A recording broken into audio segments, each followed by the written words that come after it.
Hi, everybody, and you're welcome to Birth to Birth, where we talk about your supernatural childbirth journeys.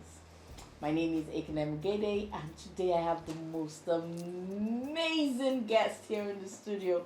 Her name is Lolade Zachary. I promise you, you're going to love this one. She's amazing, she's talented, she's super organized, and she is pretty. Oh my goodness. Oh my God. She's pregnant right now. Doesn't look like it. I want me some of that, but Yeah, not good. gonna happen. You're welcome, Lola. Thank you, thank you. You look amazing. Oh my God. Gracias. Thank you so much. So, what's the secret before we jump in? What's the secret to what? Share. I was about to give you some formula, but there's no formula. There's no formula. There's no formula. This baby is she's really, she's been very kind to me. I hear you saying she. Yes, it's a she. It's a she. After 2 boys, it's a thing of joy. Actually, not that boys are not a thing of joy, but you get the drift, right? We all get it. We all want to replicate our African mother. Or somebody. Okay, but let's jump right into it. Okay. Tell me about you. What makes Lolade? How many kids you have? Who you are? Let's start from there. I'm acknowledging you for who you are. I'm sorry. I love it. Okay, yes. So my name is Lolade, as you've introduced me. I'm a wife. I'm a mom of almost 3 kids. Sometimes I can't believe it. That's why I'm pausing. Like, yes, I have 2 boys. 1 on the way. What else? I'm cool. Yeah, I'm pretty chill. Oh God, no. Let's not talk about that though. Because I'm humble and I'm just very. Oh my God. Anyways, yes, I'm pretty chill. I'm pretty cool. I don't know what to say about myself, but. Okay, so let's start from your first. Okay. Tell us how that childbirth went from conception to delivery, to right? Delivery. Okay, so I got married 2015 December. I was thinking that we'd have time to get to know one another, and all of that. Only for me to call my friend like 2 weeks later to tell her that I was pregnant. So I probably took in about maybe a week or so, because 2 weeks after, because I called her at the end of January. Wow. I was very shocked, to say the least. I don't know, and she asked the same thing. She was like, "Why? You are doing the do. What did you expect? What did you expect to happen?" And I really felt pain that you're not even feeling my pain. Like, you're supposed to be feeling my pain and commiserating with me. It's not like it's a thing to. Oh God, I don't know if I'm doing so well, but you get the drift, right? Yes, I do. Anyway, so I was very shocked. I don't know if I was happy at first, like when I first found out, right? I wasn't expecting it. I wasn't ready for it. I don't know why, because I got married now. So the next thing is baby, right? But it took me a while to get with the program. Just like, okay, now I'm pregnant, right? However, one thing that I know that God did for me was my pregnancies have all been very, very smooth. The first one was really, really good. I didn't have any issues, there were no first trimester anything, or second trimester or third trimester anything. It was just, I was just coasting. So in fact, before my bump now, yes. Yeah. Before it began to show, myself and Corridor is my husband. Myself and Corridor will always ask, like, are you sure? Like, are you sure there's something there? Are you sure there's a baby there? Because I wasn't feeling anything. So I think God was really merciful to me in that regard. Yeah, so but then after a while I got with the program. I'm like, okay, I'm pregnant and I'm enjoying it. It's fine, it's good. We're going. But then before, normally, part of who Lolade is normally is that. I usually say that my threshold for pain is not low. is completely non-existent. Like it's so, I'm telling you, I don't know how to bear the littlest amount of pain. Wow. So, Injections? No, what? You say even till now? You mean till now? I mean till this pregnancy. You know, you take those routine tetanus. I'm like, I had to tell myself, like, you cannot embarrass yourself here. Because I will cry and I will shout. What is that? About injection and all that. Oh God, oh Jesus. I ran out of the hospital once. I was not a child. I was You be full nice woman. woman. They wanted to give her injection for her pain. You know that she was in pain. Oh They rushed her to the hospital for this pain. For the pain. And they brought her the injection. They did not give her anything. I did not send the person that took me to the hospital. I will manage myself. I will bear it. But yes, I'm really terrible with pain. When I agreed that, okay, fine, we're pregnant, this is happening and all of that, I decided to say, okay, what am I going to do? How am I going to, because childbirth and all of that, the stories and everything. So yeah, I remember that my sister gave me a book, Supernatural Childbirth. I started to read the book. I started to just apply myself and say, okay, you know what? God can give me a pain-free delivery. I just started to say all those things. I looked for scriptures, I read, and all of that. Whilst at least I already have one. Step one, the pregnancy was seamless. You get, so at least I had basis for reaching out for more. Do you get, right? So okay, so it's going to be amazing. It's going to be great. It's going to be short. It's going to be this. It's going to be that. I stayed away from all horror stories that we normally hear. Like nobody should tell me anything. I don't want to hear anything. So I don't even think I discussed labor and delivery with anybody because I did not want to hear anything that would shake me, right? Anywho, that's how. See me feel like, you know, my faith was legit though. My faith was on a high, right? Yeah. So 1st of October, it was like midnight. I started to feel, you know, pain. It was like menstrual pain, but like a higher level of menstrual pain. It was like, you get, but it was at night. So I was like, let's wing it. I'm having a supernatural birth. I was I was confessing. Corridor was sleeping. I said, let me not wake him up so that, you know, if we go to the hospital too early, I don't want them to, you know, all those kind of things, right? By morning, by like 5, it had sort of intensified a bit. So I'm like, okay, I think I called my mom. She was like, we should get going to the hospital. I woke Corridor up. Corridor said we should go. I said, okay, let's go. So like 6, 7-ish. I got to the hospital. I was still, you know, feeling like we're good, things are good. They checked me. It was very horrible. Again, like I said, I don't know how to bear pain, so it was very horrible for me. I was like, okay, we can do this. I remember that the pain reduced a bit because my mom came. She hadn't eaten, so Corridor was like, oh, let's go and buy a car. I remember this distinctly. Because I was like, oh, let's go now. So, you know, we left the hospital, we went to buy a car, we stayed, we gisted. So I don't know if it was the walk. I don't know what happened. But as soon as I got back upstairs, oh God, it's like they amped this thing up times 500. Suddenly I didn't understand what was going on. Prior to that time, doctor had come. Doctor was like, oh, are you a first-time mom? I'm like, yes. I'm like, oh, don't worry, you'll be here a while. I said, me? Here a while? It can't be me. Don't worry, I'll not be here a while. I'm having a supernatural child. So I was just saying all of that. So when they were laughing, they already delivered. So there was a particular woman that mentioned, just don't let them induce you. Okay. I was like, again, what did I know? I didn't know much. I'm like, don't worry, it's going to be sweet. I'm shy. Not running my mouth, child, but I was saying what I knew to say. Yes, I was just confessing, which is very good, right? Yeah. You know, so I got back. I started contracting very, very seriously, right? Contracted. Nothing was happening. Baby wasn't coming. I wasn't dilating very fast. It was like 2 centimeters, then 3 centimeters. It was just crawling. I'm like, what is happening, you know?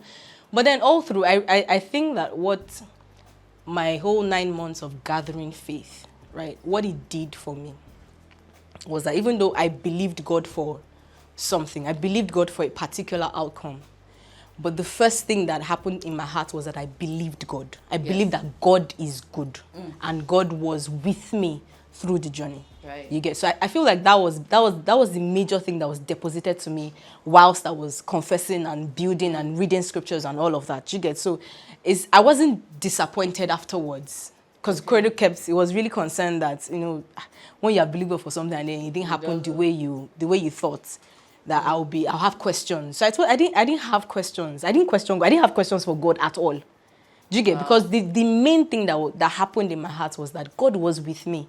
So all through I knew, because it just kept getting worse and worse and worse. But I knew that I'm fine.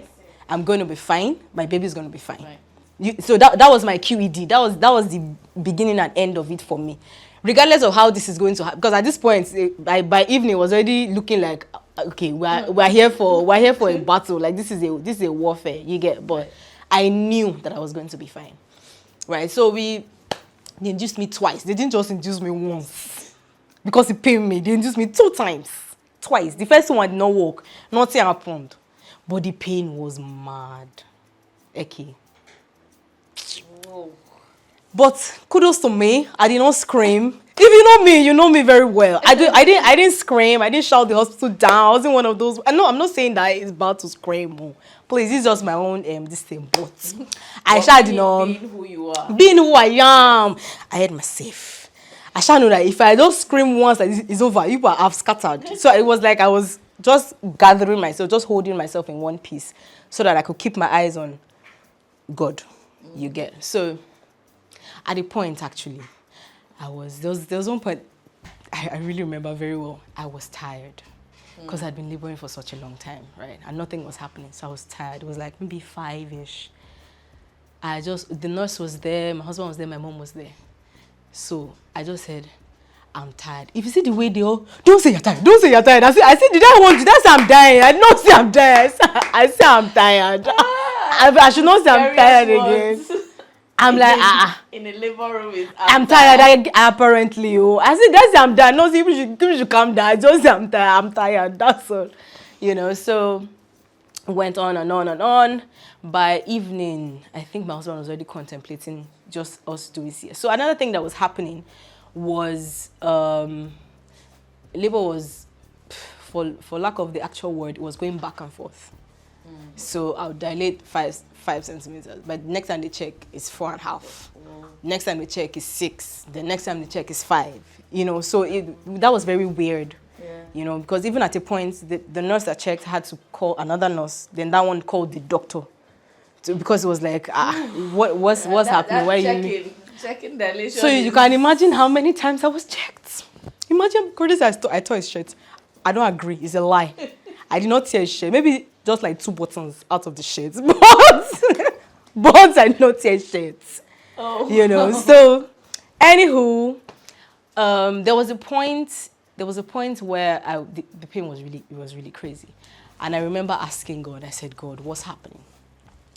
And then I was kneeling by the side of the bed, and my head was bent, and I said, God, what's happening? And I raised my head, and I saw Jesus sitting on the bed. This is my first time, maybe only time. I've not seen him like that, the way I saw him like that before. You know, sitting on the bed. And then he didn't say anything, but I was very reassured. Again, for me, was that I am fine. Like, no matter how long this is going to take, no matter what's going to happen, I'm fine. The baby's fine. You get. So that was also a big deal for me. I felt like I received strength. I felt like, you know, that thing where when Jesus was in the Garden of Gethsemane and he prayed and prayed and prayed, and they said that the angels came and strengthened him. So yeah, I got that, because I got another like injection of strength to push for the next. Sure. You understand? Here. So all the while, another thing is my husband was amazing. My mom was amazing, right? Which is another thing I want to point out, is that it's very important to have people around you that are trusting for the same thing. Do you get? Absolutely. There's no, it's very priceless. That's not I can do this by myself. It's not I can do this by myself. And then if you have the wrong people speaking the wrong things in those moments, I don't think you'll be able to bear it, you know. So by night, Corey comes and says, okay, you know what? I think we should do CS. And I'm like, are you sure? Well, I don't remember many things because, again, my mind, it was a lot. So he says, oh, that I pushed back. I was like, are you sure? Are you sure? I don't know. I shall ask him, are you sure? And he said, yes, that he thinks that it's been too long. I'm like, okay, fine, no problem. Let's have the CS. Now, the moment I said, let's have the CS, I don't know how to explain it. It's like all the while I was laboring. There was no... I knew there was an end, but I didn't know because it was taking so long. I didn't know when it was going to be, right? But then when he said CS, I was like, okay, maybe in the next 1 hour, the surgeon will be here. We'll do the procedure and all this will be over. This was around maybe 10 o'clock. That's how, every time, where's the surgeon? Surgeon's on his way. Where's the surgeon? Surgeon's on his way. Where's the surgeon's on his way? He'll be here in 30 minutes. He'll be here in 15 minutes. He'll be here in 20 minutes. That's how I labored for no reason. No reason, all night. And surgeon came by 6 a.m. in the morning. 6 o'clock in the morning. From 10 p.m. That's already set my heart that, okay, oh, we're doing CS. This was like an extra 8 hours. And I did not sleep because I could not sleep. 8 hours. I almost caused that surgery. Because, and it was not even now, if they had told me he was going to come in the morning, maybe. It was the 15 minutes, 30 minutes, 10 minutes. He's almost here, that kind of thing. And it was just, anyways, it took me to the theater. As soon as they gave me the anesthesia, oh God, it was like sweet relief. All the pain just went, like immediately they were push. I could feel them pushing it inside because all the pain just drained from my body. I'm like, oh God, this life that I am is the life of God. I wanted to sleep in bed because I was tired now. I hadn't slept like the night before I didn't sleep. Then this other night I didn't sleep. So I wanted to sleep. The anesthesiologist kept playing songs. He was asking me what's my favorite song. I'm like, God, you don't know what I've been through. Don't ask me jam question. Free me, let me rest, right? And then they did everything. In fact, I wasn't aware of many things. I just wanted to rest. But then it went very smoothly. Again, which was another thing that God did for me. It went very, very smoothly. Just quick aside, the way Nigerian hospitals behave. The way Nigerian hospitals behave, I don't get it. I don't know why. Is it that they are hoarding information? Or I don't get it. So, for example, not example, like this actually happened. These people, they've not done CS before. They've not done any operation before. They don't know the process. They don't know what happens, right? Of course, CS, this is what happens. Baby comes out in like the first 5 minutes. And the woman is still there. So imagine Corey outside. They bring the baby out. And they don't say anything about me. And Corey the nurse just came. Here's your baby. He said, take the baby to the baby's grandmother. Don't stress me. And the nurse takes the baby to the grandmother and goes back into the theater. And nobody said anything.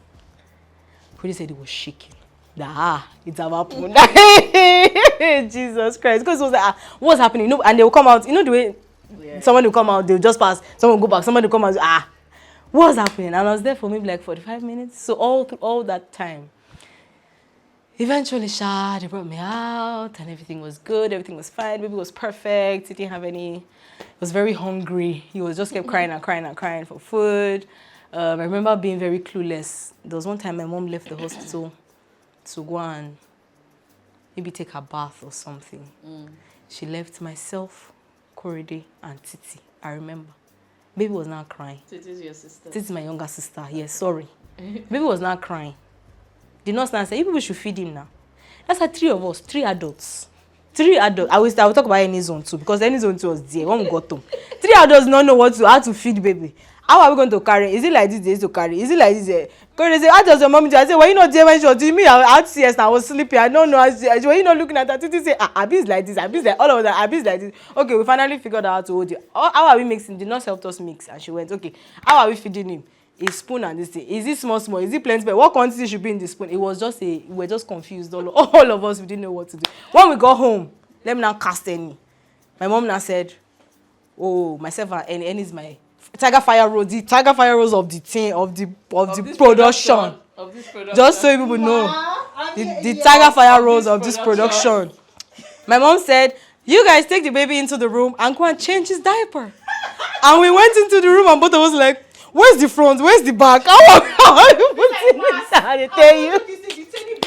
I'm telling you, maybe. On the bum bum. Boya, this is at the back. Boya, this should be in front. Anyways, very clueless bunch of people. But yeah. Oh, another thing, my recovery was very fast. One reason I knew it was very fast because my sister had a CS prior to that time. She had some infections and all that. It took like over a month before the wound healed and all of that. But for myself, after like maybe, for David's time, it was like 10 days. After 10 days, I went to the hospital just for them to change dressing. And they were like, oh my God, everything has closed. It's healed. Everything's just looking so they were like really surprised. Hey, madam. Hey, now wow. You are lucky. You know that kind of, you are lucky. Hey, now wow. Everything has closed. Everything has, So my healing was really, really fast. I really thank God for that. So that's when I learned that God has many ways. He used to do supernatural childbirth. Supernatural is not one size. Do you understand? And sometimes we might get locked into that. Of course, please believe God for a smooth natural delivery. Do you understand? Absolutely. Of course. But just know that the Lord works in mysterious ways. So it can be anyhow. Not that it can be anyhow, but just know, sha. Now the end is good. The end is good. That's where I'm going. That's where I'm going. The end is good. You will see miracles and miracles and miracles along the way. Do you get? No matter how it happens. You understand? No matter how it happens. All through, I'm telling you, like I said, for someone like me that doesn't like pain and all of that, God carried me through it. I can't still explain how I went through it. Because if you know me. And we know you. You know me. There was one time my mom, when I was young, I was like a teenager. I wasn't very young, safe. My mom wanted to give me tetanus injection. The drama I showed this woman. My mom is a pharmacist. I'll say, wait, just wait, let me calm now. I'm calm.